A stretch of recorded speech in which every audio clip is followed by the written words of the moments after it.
Ce jour dédié pour la bonne santé, l'apaisement et la grande réussite de Abigail Bat Nathalie Yehudit, la guérison complète, la progression de la Torah et la réussite matérielle, et je rajoute moi spirituel aussi, de Nathalie Judith Bat Suzy Shoshana Bezrat Hashem. Ok, dans le cadre de cours quotidiens que nous faisons le matin tôt, en live, quand la technologie fonctionne bien, du Chazon-Ish, le livre qui s'appelle Chazon-Ish, d'accord? Là-bas, dans le chapitre 4, sous-chapitre 13, le Rav dit il y a lieu de fixer nos paroles à propos de la Mida, dans le trait de caractère qui s'appelle le Emet, la vérité et la gravité du mensonge. Je me suis dit, ça vaut la peine d'en parler parce que nous vivons dans un monde de mensonges terribles. Comme j'ai dit dernièrement dans beaucoup de cours, Béné Israël sont sortis d'Égypte rapidement. Tout le monde le sait. Pourquoi est-ce qu'on mange les pains azim, les matzot? Parce qu'ils n'ont pas eu le temps de faire lever la pâte. Et pourquoi? Parce qu'ils étaient arrivés au 49e degré d'impureté. Et c'est resté encore une seconde de plus en Égypte. Ils rentraient dans le 50e et c'était bloqué pour toujours. C'était déjà beaucoup trop impur. On ne pouvait plus s'en sortir pour toujours. Alors Dieu rapidement a sorti le peuple juif. En se souvenant de cela, on mange donc les matzot pour nous rappeler qu'on est sorti rapidement. Maintenant, les Bnei Israël sont rentrés dans les 49 degrés d'impureté, et grâce à ça, vu qu'ils ont survécu en tant que peuple juif, ils ont réussi à monter après, en très peu de temps, en 49 jours, ils sont arrivés au 49e degré de pureté. Et ils ont reçu la Torah. Le 50e jour, c'était Shavuot, ils ont reçu la Torah. En fait, il y a 50 portails de pureté. Ils sont arrivés qu'au 49. Le plus sage, le plus grand sage de toute l'histoire, les sages d'Israël disent que c'est le roi Salomon, a dit Erkema. Erkema, je veux être racham, je veux être sage, je veux connaître, moi, les secrets du 50e portail de pureté. Notamment là-bas, il y a le secret de la vache rousse. Pourquoi, quand on prend des cendres de vache rousse et qu'on asperge avec un peu d'eau de source sur quelqu'un, une petite goutte comme ça le rend pur s'il a touché un mort, été en contact avec un mort. Il n'y a aucune logique là-dedans. Il voulait comprendre cela. La suite du verset dit Erkema, je voulais devenir sage, Urechokam Memene. Je vois que c'est encore très très loin de moi. Voilà, c'est la différence qui est entre le 49 et le 50e, c'est plus grand que la différence qui est entre le 1 et le 49. Mais Dieu veut qu'on arrive à ce degré de 50e portail de pureté et connaître les grands secrets de la réalité. Alors qu'est-ce qu'il faut pour ça? Il faut descendre dans le 50e. Les Israël n'ont pas pu arriver au 50e quand ils étaient en Égypte parce qu'ils n'avaient pas de Torah. Et sans Torah, c'était fichu. Mais nous, on a la Torah. Alors Dieu nous fait descendre, c'est écrit qu'à la fin, avant que Mashiach vienne, on va descendre le 50e degré d'impureté. Terrible! On y est, chers amis. Pas pour longtemps, on espère que Mashiach vienne, on espère de tout cœur. Mais c'est terrible. On ne parle pas de la débauche sexuelle, 1,5 milliard de connexions Internet à la pornographie par jour. Mais le mensonge, il n'y a que du mensonge partout. Partout. Il y a une braïta que je cite souvent, c'est un texte du temps des Tanaïm qui apparaît en fin du traité Sota. Elle dit à peu près tout ce qu'on est en train de vivre aujourd'hui.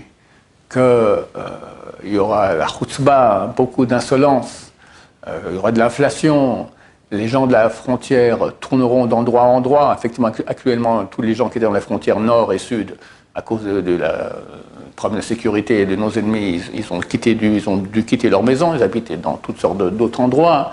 Le Galil et le Golan vont être détruits, ils sont déjà détruits. Il y aura une très grande inflation. Il y aura, c'est marqué que la vigne va donner son fruit, mais le vin est cher. C'est pas que c'est la famine, il y a la sécheresse et qu'on n'a pas. Il y a de quoi manger, mais il y a une grande inflation.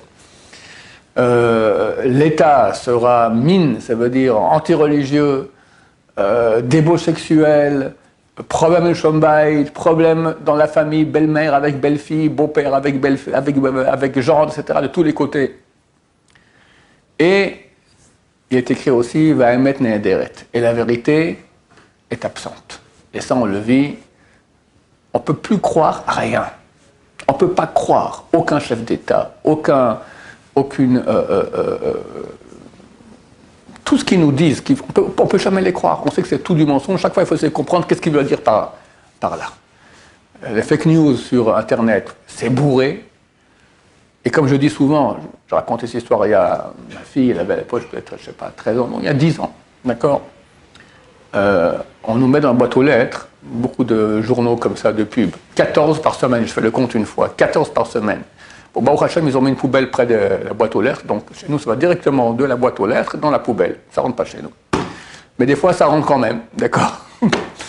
Et une fois, je vois ma fille en train de manger quelque chose, et puis elle lit avec délectation une de ces revues-là, qui c'est rien que de la pub, rien que des pubs, d'accord. Et je lui dis, c'est passionnant, elle me dit oui. Alors, je lui dis, mais tu sais que c'est du mensonge. Pourquoi du mensonge? Eh bien, je te défie, je te donne 10 shekels, ce qui est une fortune pour elle à l'époque. 10 shekels, tu me trouves une pub sans mensonge. Et elle n'a pas trouvé. La meilleure pizza de la ville, la plus belle perruque de votre vie, qu'est-ce que j'en sais? C'est ça la pub. Et on voit des pubs tellement mensongères. Pour les Français, c'est Renault, d'accord? Alors, je ne sais pas comment c'est en France, mais en Israël, toutes les Renault, il y a une petite voix, c'est écrit en hébreu, elle ne va jamais au garage. Tu crois qu'il y a une voiture qui ne va jamais au garage? Donc c'est un mensonge. C'est un mensonge grossier, bête. Tout le monde sait très bien que c'est un mensonge. Mais au moins quand même. Où chaque bébé sait très bien que l'hôpital Intel, il sera beaucoup mieux soigné. Ok, alors on comprend qu'on ne veut pas... Le bébé, il ne sait rien du tout. Ils ont ouvert une faculté, un département pour les accouchements, etc. Mais on nous raconte des choses qui sont en soi un mensonge. On ne fait même plus attention. On est habitué à cela. Et bien sûr, ça rentre à l'intérieur de nous, et nous, on commence aussi à mentir. On commence à mentir. Alors, le Rav dit qu'il y a des mensonges qui sont très graves, quand on va mentir pour obtenir une chose et rouler son prochain.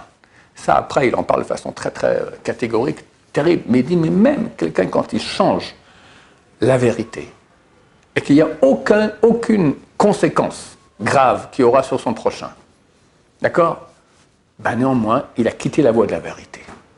Il y a un truc qui est connu, j'avais un ami qui faisait un peu de PNL, alors il m'a dit, je ne sais pas si... Enfin, quelqu'un m'a dit une fois, il m'a dit comme ça, que quand il y a quelqu'un qui est un grand menteur, ceux qui font de la vente, les commerciaux, d'accord, les acteurs, alors ils peuvent mentir en te regardant droit dans les yeux, comme ça, de façon la plus honnête, soi-disant, qu'il puisse y avoir. Mais quelqu'un d'innocent, un enfant, quand il ment, il arrête de regarder dans les yeux. Il regarde par-ci, il dit par-là, regarde, il ne peut pas regarder dans les yeux. Et de même, et pourquoi ça arrive? Parce qu'il y a la ligne droite de mon comportement, je suis droit, et bien ça apparaît dans mon corps aussi. Mes yeux vont regarder droitement.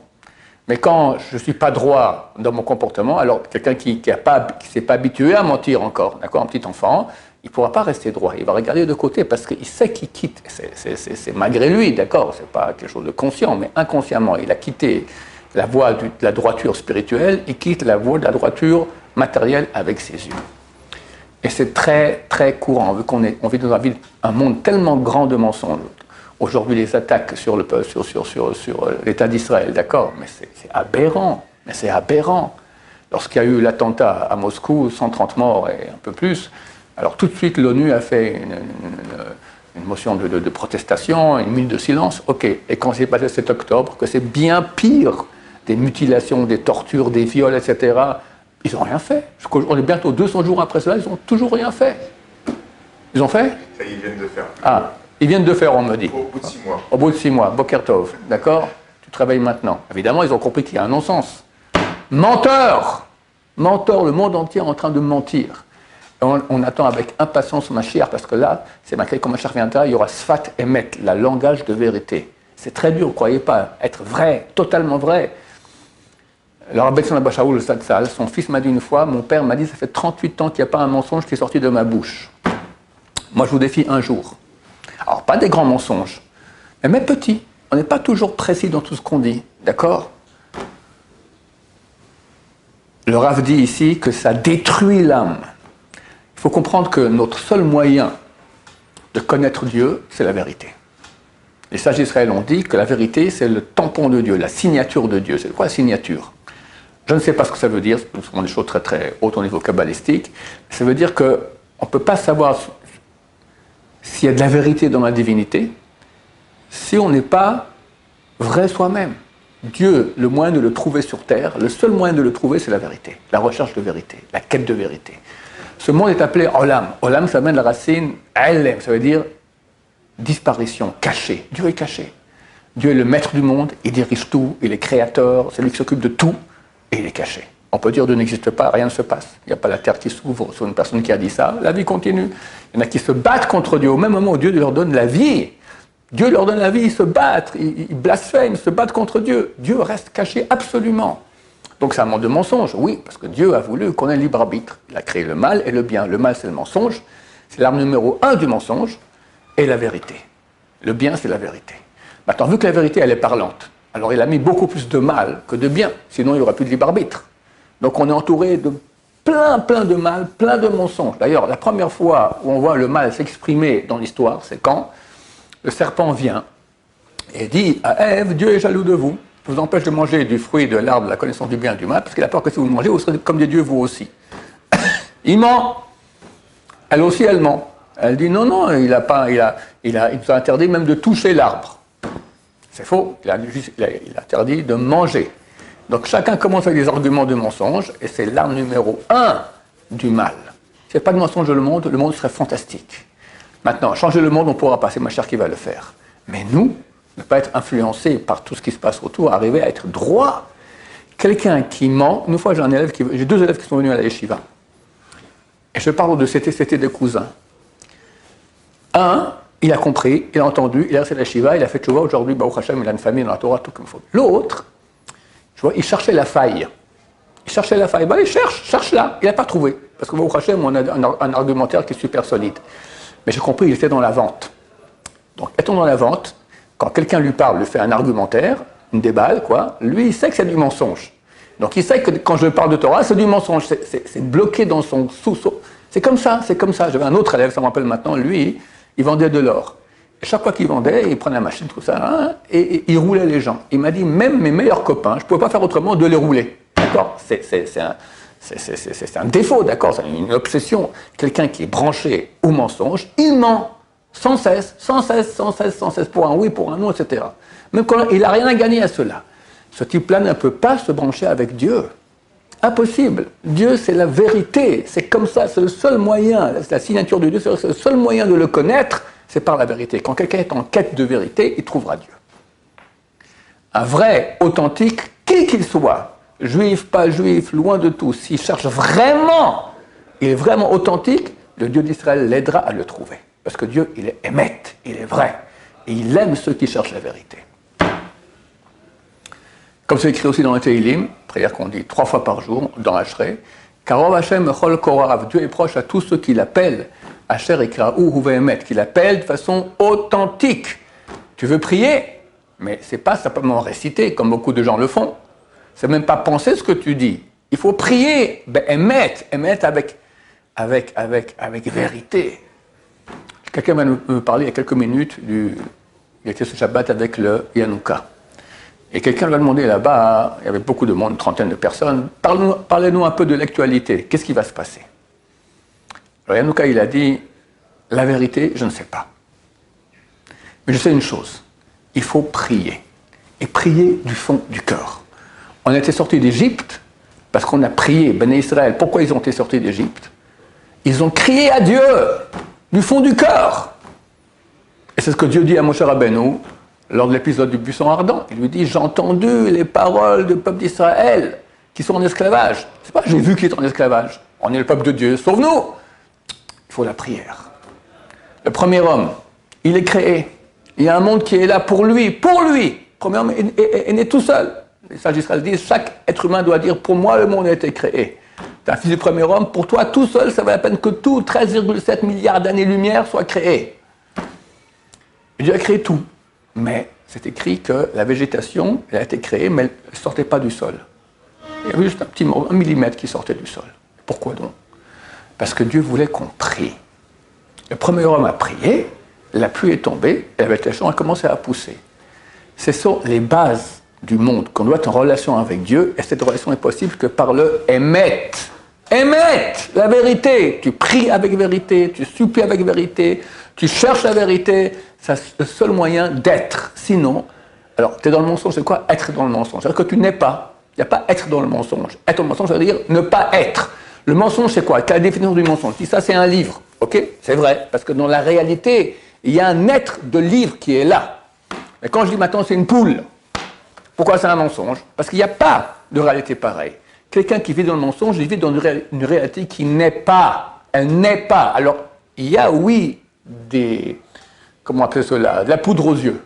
Fait de l'argent, profite de ce monde, d'accord? Tout ça, ce sont des mensonges habillés en vérité. Alors, ils ont un petit quelque chose, parce qu'il y a les honneurs, l'argent, les plaisirs de ce monde, ça touche. Mais ça touche la partie la plus animale qui est en toi, qui est tellement éphémère, c'est rien. Quand on parle de vérité, on parle d'une chose qui va rester. Qu'est-ce qui va rester? Regarde tous les plaisirs que quelqu'un a eu dans sa vie. Qu'est-ce qui reste de ça? Rien. Au contraire, des addictions, d'habitude de la déprime. Un tiers des Français prennent des antidépresseurs parce qu'ils aiment bien les plaisirs de ce monde et pas plus. Attends, quand tu te nourris de plaisirs de ce monde, tu ne te remplis pas, tu remplis ton corps, mais tu ne remplis pas ton âme. Or, tu es une âme, tu as un corps. Donc tu ne te remplis pas, donc tu tombes en dépresse. Qu'est-ce qu'on fait pour pas rester en dépression? On va créer d'autres besoins de plaisir matériel, histoire de continuer. Alors tu penses, tu essaies encore de reprendre, et encore plus, et encore plus, et encore plus, mais tu restes tout aussi vide. Alors à la fin, tu prends les cachets. D'accord? Tout ça cause un manque de vérité. Et le Rav, ici, nous cite beaucoup d'exemples dans la Gemara. Regardez à quel point. Il y a une histoire atroce dans la Torah, dans la Bible. Il y avait un roi qui était un grand rachat, un grand mécréant. Il s'appelle le roi Achav, qui a pratiqué la vodazara, l'idolâtrie, etc. Et en face de chez lui, il y avait une très belle vigne qui appartenait à son voisin, qui s'appelait Navot à Israéli. Et une fois, il dit à sa femme, regarde la belle vigne qu'il a, mon voisin Navot, j'aimerais bien avoir une vigne comme la sienne. Sa femme qui voulait avoir de bonnes relations avec son mari, Shlom Bayit, etc., elle a dit, bon, c'est pas de problème, je vais faire un cadeau pour son anniversaire. Ça, c'est moi qui rajoute anniversaire, c'est pas écrit dans la Torah, un cadeau.